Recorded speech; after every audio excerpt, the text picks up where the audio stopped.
টাকা ভাড়া নিতে নিয়ে আমাদের গায়ের উপর পড়ে যায়।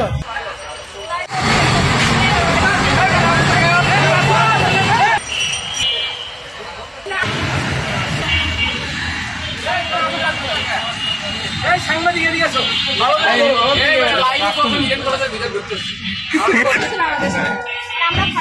সেই গাড়িটাকে ফাইন্ড আউট করতে পারছেন? সেই গাড়িটা ফাইন্ড আউট করলো কিভাবে? নাম্বারটা মনে আছে? নাম্বারটা না কিন্তু পাচ্ছে না। নাম্বারটা মানসিক ভাবে আমরা আনস্টেবল ছিলাম।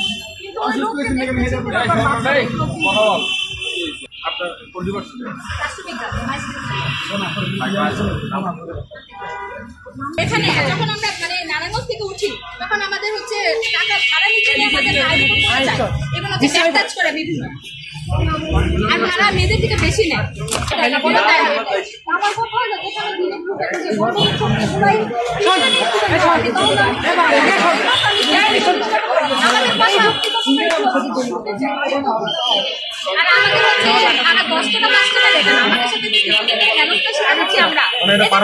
হ্যাঁ আমাদের সবাই মেয়েরা কিন্তু কেউ হচ্ছে আমরা ফেস করতে চাই না, ভয় পাই। আমরা প্রতিবাদ করছি।